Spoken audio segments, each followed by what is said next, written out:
안녕하십니까. 의완 목사입니다. 우리는 한 번은 반드시 죽어야 됩니다. 그런데 살았을 때 항상 죽음을 맛보며 사는 사람이 있고 죽음을 맛보지 않는 사람이 있습니다. 한자어에 시사여귀라는 말이 있어요. 죽음을 보기를 고향에 돌아가는 것처럼 한다. 이 말은 죽음을 편안하게 받아들인다는 거죠. 이 말은 죽음의 어떤 두려움, 슬픔이 전혀 없다는 뜻은 아닙니다. 왜냐하면 예수님도 십자가를 앞두고 그 두려움의 맛, 슬픔의 맛을 느꼈거든요. 그런데 예수님은 기도를 통해서 그것을 극복을 했습니다. 예수님은 이 죽음의 맛을 우리가 볼 수 있지만 극복할 수 있다고 말씀하십니다. 오늘 요절은 요한복음 8장 51절입니다. 진실로 진실로 너에게 이르노니 사람이 내 말을 지키면 죽음을 영원히 보지 아니하리라. 예수님의 말씀을 지키면은 우리가 죽음의 맛을 영생의 맛으로 바꿀 수 있습니다. 기쁨의 맛, 평안의 맛, 사랑의 맛으로 바꿀 수가 있습니다. 그래서 오늘 말씀 제목을 죽음을 극복하고 영생을 맛보는 길이라고 한번 정해보았습니다. 51절에서 52절을 보겠습니다. 진실로 진실로 너에게 이르노니 사람이 내 말을 지키면 영원히 죽음을 보지 아니하리라. 유대인들이 이르되 지금 내가 귀신 들린 줄 아노라. 아브라함과 선지자들도 죽었거늘 내 말은 사람이 내 말을 지키면 영원히 죽음을 맛보지 아니하리라 하니, 예수님은 죽음을 영원히 맛보지 않는다고 했어요. 죽음도 맛이 있다는 거예요. 우리가 쓴맛, 신맛, 단맛, 짠맛을 느끼죠.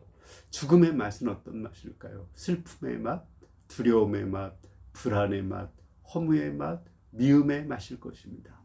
그러면 영생의 맛, 생명의 맛은 어떤 맛일까요? 평안의 맛, 기쁨의 맛, 사랑의 맛입니다. 우리가 이 죽음의 맛을 생명의 맛으로 바꿀 수 있다고 했어요. 어떻게? 예수님의 말씀을 지키면 바꿀 수 있다고 말씀하십니다. 엘리사 시대에 큰 가뭄이 왔거든요. 다 굶어 죽게 되었어요. 엘리사가 큰 가마솥을 걸고 거기에다가 오이국을 끓이게 했습니다. 그런데 오이국을 먹다가 그 선지자들이 말하기를, 야, 여기에 사망의 독이 있다고 했어요. 그걸 먹으면 다 죽는 거예요.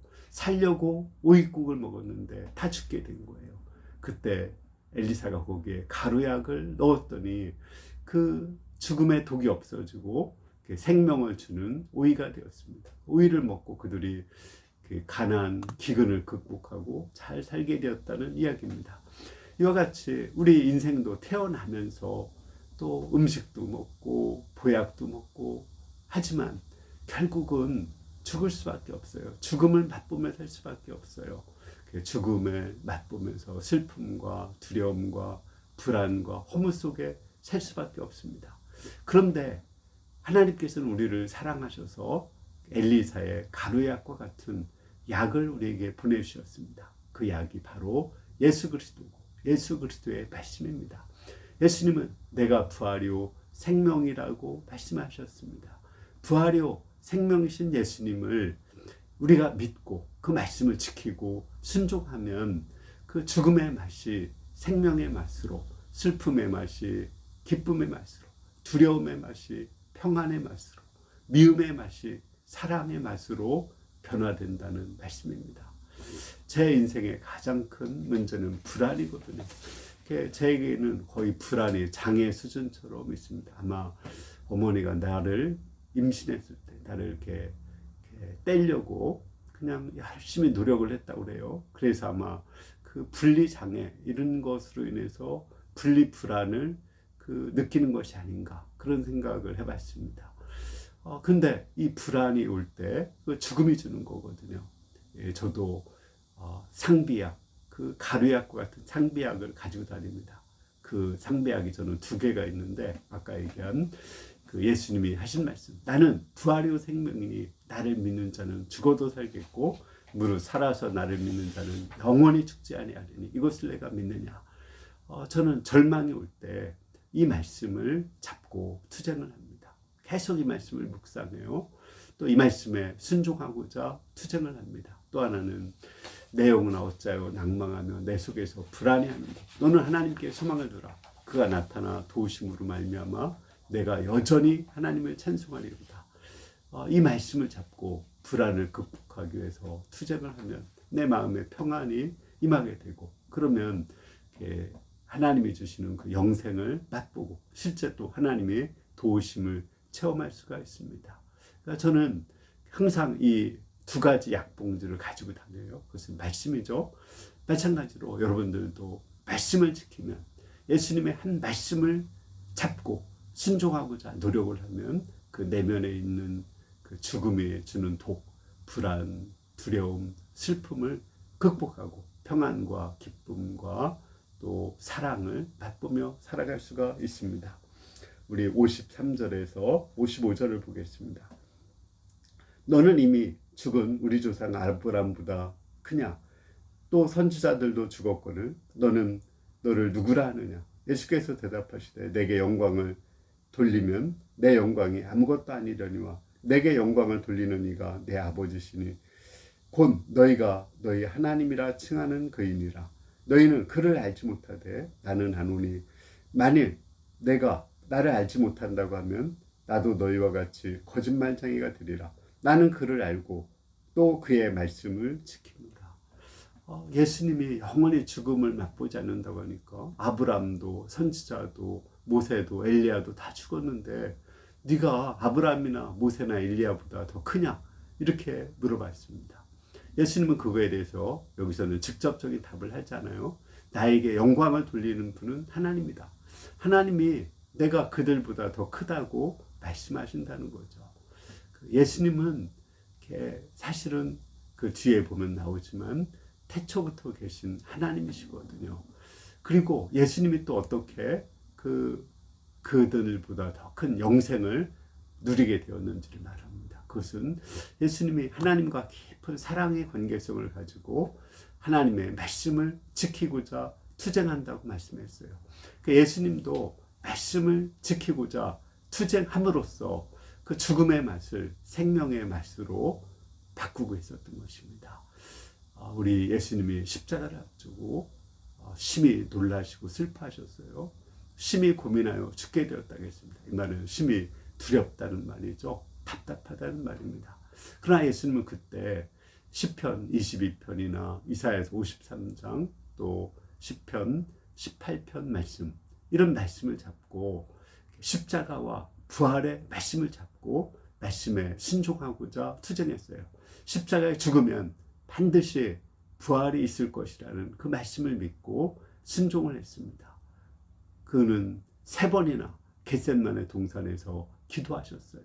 피가 또 땀이 나올 때까지 아주 강렬하게 1시간씩 한 3번은 기도한 것입니다. 3시간 정도 기도했죠. 그때 그 마음에 평안이 임하고 또 확신이 임하고 담대함이 임하게 되었습니다. 그리고 예수님은 그렇게 말씀하셨어요. 내가 세상을 이겼노라. 그리고 당당하게 십자가를 지고자 나아가셨습니다. 죽음을 향해서 나아가신 거죠. 실제 예수님은 죽지만 죽음을 맛보지 않은 것입니다. 그리고 이 말씀을 제자들에게 하시면서 이 말을 너희에게 이르는 것은 너희에게 평안을 주고자 함이라고 말씀하셨습니다. 이 말은 예수님만 평안을 누릴 수 있는 것이 아니라 제자들도 죽음 앞에서 평안을 누릴 수 있다고 말씀하는 것입니다. 예수님이 말씀을 잡고 투쟁을 했듯이 우리도 말씀을 잡고 순종하고자 투쟁하면은 죽음을 넉넉히 극복하고 영생을 맛보며 살 수가 있습니다. 마치 이것은 뭐와 같은 거냐면 핸드폰 충전기 충전하는 것 같아요. 아무리 좋은 핸드폰도 충전 안 하면 못 쓰죠. 보급형 핸드폰도 충전을 하면은 그 기능을 다하고 쓸 수 있습니다. 마찬가지로 아무리 능력이 있고 지혜가 있어도 하나님으로부터 그 생명력을 공급받지 못하면 사실은 아무 쓸모가 없는 것입니다. 하나님이 쓰실 수가 없어요. 그러나 능력이나 지혜가 부족하더라도 하나님으로부터 그 생명력을 공급받을 때, 말씀을 지킬 때 우리는 하나님께 쓰임받을 수 있습니다. 근데 핸드폰 충전하듯이 우리가 말씀에 생명력을 공급받는 것은 그렇게 쉬운 건 아닙니다. 핸드폰 충전기는 그냥 꼽아놓으면 되지만 우리가 말씀에 충전을 받기 위해서는 우리 예수님이 십자가에서 순종하기 위해서 말씀을 지키기 위해서 몸부림쳤듯이 우리도 몸부림치는 것이 필요합니다. 피와 땀과 눈물을 흘리는 것이 필요해요. 정말 힘들고 어려워도 그냥 꾸역꾸역 말씀을 보고 기도하고 찬양하고 예배드리고 이렇게 하다 보면 내 속에 있는 어둠의 세력이 물러가고 또 영생이 내 마음에 임해서 그 두려움과 슬픔과 불안을 극복하고 마음의 평안과 담대함과 기쁨을 누릴 수가 있습니다. 그러므로 우리가 이렇게 불안과 두려움이 오는 건 너무 자연스러운 거지만 그것을 오랫동안 방치해서는 안 되는 거예요. 말씀을 잡고 우리는 극복을 하고 싸워야 됩니다. 그러면 하나님께서 우리를 도와주십니다. 56절에서 58절을 보겠습니다. 너희 조상 아브라함은 나이 때 볼 것을 즐거워하다가 보고 기뻐하였노라. 유대인들이 이르되 내가 아직 50세도 못 되었는데 아브라함을 보았느냐. 에스겔서 이르시되 진실로 진실로 너희에게 이르노니 아브라함이 나기 전부터 내가 있었느니라 하시니, 예수님이 그 아브라함이 나기 전부터 있었다 이렇게 말씀하셔요. 네가 아브라함보다 크냐 이렇게 묻자. 나는 아브라함이 나기 전부터 있었다. 요한복음 1장 1절에 보면 태초에 예수님은 계셨다. 말씀으로 계셨다고 나오죠. 거기서 태초는 천지를 창조하기 전에 하나님과 함께 계셨다는 거예요. 시간과 공간이 있기 전에 시간과 공간을 초월해서 있는 세계, 그 세계가 영생의 세계이거든요. 예수님은 그 영생의 세계에 계셨던 분이기 때문에 아브라함이나 다윗이나 또는 엘리야보다 더 크고 위대하신 분이십니다. 우리 그 차원으로 따지면 예수님은 5차원의 세계에 계신 거예요. 보통 1차원을 선이라고 합니다. 그리고 2차원은 면이라고 하고요. 3차원은 공간이라고 합니다. 우리는 이 3차원의 세계에 살고 있죠. 4차원은 시간인데 우리가 빛의 속도로 가면 과거로 갈 수 있다. 이게 아인슈타인의 상대성 원리거든요. 근데 이 상대성 원리가 또 적용되지 않는 5차원의 세계가 있어요. 시간과 공간을 초월한 세계가 있습니다. 그것을 이렇게 블랙홀이라는 것으로 증명을 했습니다. 그 세계는 아인슈타인의 그 상대성 이론이 적용되지 않는 세계예요. 시간과 공간을 초월한 세계입니다. 마치 부활하신 예수님이 있는 세계죠. 우리는 지금 3차원이나 4차원 정도에 살고 있기 때문에 그 차원의 세계를 거기서 보여주지 않으면 우리가 볼 수가 없어요. 우리 스스로는 정말 이해할 수 없습니다. 마치 부활하신 예수님이 계시는데 제자들은 알아보지 못하고, 또는 부활하신 예수님이 보였다가 안 보였다가 또 하늘로 올라갈 때는 보이고 하늘로 올라가서 구름 사이로 갔을 때는 보이지 않았죠. 그와 마찬가지로 그러니까 우리의 세계를 초월해 계시는, 시간과 공간을 초월해 계시는 그곳에 예수님은 계십니다. 예수님은 부활하셔서 이렇게 5차원의 세계, 시공을 초월한 세계로 가셨습니다. 그곳은 영생이 있는 세계이고 영원한 기쁨, 영원한 평화, 또 영원한 어떤 담대함, 확신이 있는 그런 세계입니다. 영원한 사랑이 있는 세계입니다. 우리가 이 영생을 얻을 수 있는 길은 바로 그 영원한 세계, 시공을 초월한 세계에서 오신 그 예수님의 말씀을 믿고 말씀을 지킬 때만이 우리는 영생을 얻을 수가 있습니다. 우리 스스로는 그 세계에 들어갈 수가 없어요. 예수님이 주신 그 밧줄, 예수님이 보내주신 사다리, 예수님이 보내주신 그 비행기, 그걸 타야만이 우리는 그 영생의 세계에 들어갈 수가 있습니다. 그러므로 우리 예수님만이, 부활하신 예수님만이 우리에게 죽음을 극복하고 영생을 주실 수가 있습니다. 59절을 보겠습니다. 그들이 돌을 들어 치려하고는 예수께서 숨어 성전에서 나가십니다. 그들은 예수님이 부활이요 생명이며 또 시공간을 초월한 세계에 계신 분으로 믿어야 돼요. 그러면은 영생을 얻을 수 있거든요. 그런데 그들은 돌로 쳐서 예수님을 죽이고자 했습니다. 그들이 예수님을 죽일 수 있나요? 육체는 죽일 수 있죠. 그러나 예수님은 영원하신 하나님이기 때문에 죽일 수 없고 예수님은 다시 죽지 않는 새로운 모습으로 부활해서 하늘나라에 갑니다. 오히려 예수님을 죽이고자 시기와 질투와 미움이 있는, 교만이 있는 그들이 사망 권세에 시달리고, 그들은 정말 죽음의 맛을 보면서 하루하루 살아가는 것입니다. 결론적으로 우리는 세상에 태어날 때 이미 사형 선고를 받고 태어나고 죽음을 맛볼 수밖에 없어요. 두려움, 슬픔, 불안, 또 마음에 찾아오는 온갖 근심, 걱정, 염려 속에 살 수밖에 없습니다. 그러나 놀라운 것은 엘리사에게 가루약을 넣었을 때 그 죽음의 독이 없어지고 생명의 오이가 되었듯이 우리에게 하나님께서 가루약을 보내주셨습니다. 그 가루약이 뭐라고요? 예수님의 말씀입니다. 부활이요 생명이신 예수님의 말씀이에요. 죽지 않고 또 썩지 않는 또 강하고 영광스러운 모습으로 부활하셔서 새로운 세계, 시공을 초월한 세계로 가신 그 예수님이 바로 가루약이고 예수님의 말씀이 가루약입니다. 우리가 그 예수님의 말씀을 지키면 예수님이 십자가를 앞두고 말씀을 지켰듯이 우리도 예수님의 말씀을 지키면 죽음의 맛을 극복하고 생명의 맛을 볼 수가 있습니다. 우리가 죽음을 극복하고 영원히 생명을 맛볼 수 있는 길은 예수님의 말씀을 지키는 것입니다. 우리 그 여름상이 때 한 목동이 그냥 너무 힘들고 어려울 때 꾸역꾸역 찬송 부르고 기도하고 말씀 보고 그렇게 했다고 그러죠. 그랬을 때 뒤돌아보니까 그때가 하나님이 함께 하신 때고 하나님을 만난 때고 은혜의 때였다고 말했습니다.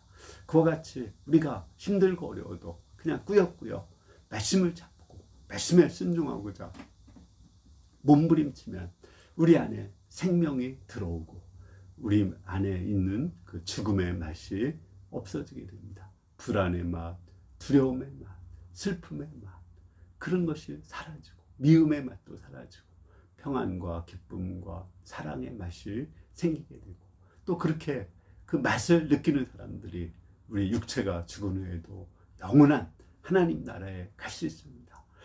철로역정에 보면 마지막에 그 우리 크리스찬이 죽음을 앞두고 되게 두려워요. 그런데 소망이가 그 죽음을 극복하고 죽음의 바다에 뛰어들어 천국으로 가는 걸 봅니다. 그걸 보고 두려움을 극복하고 말씀을 잡고 죽음의 바다에 뛰어들죠. 그랬을 때 그는 그 영원한 하나님 나라의 세계로 도달하게 됩니다. 그와 같이 우리가 힘들고 어려워도 말씀을 잡고 하루하루 꾸역꾸역 살아가는 가운데 생명의 맛을 보며 또 기쁨과 평안과 사랑을 맛보면서 하루하루 살 수 있기를 기도합니다. 기도하겠습니다. 하나님 아버지, 부활이요 생명이신 예수님을 우리 가운데 보내셔서 감사합니다. 우리가 불안, 두려움, 슬픔에 시달리는 것은 어쩔 수 없습니다. 그러나 그때 우리 예수님이 주신 그 말씀의 가루약을 붙잡고 말씀에 순종하고자 투쟁하는 가운데 영생을 맛보며 하루하루 살 수 있기를 기도합니다.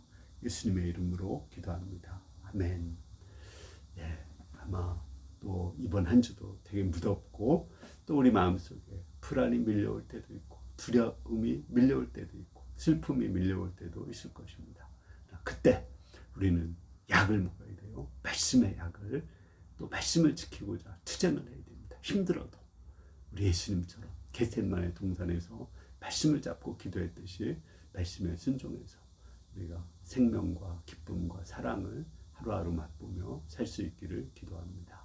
감사합니다.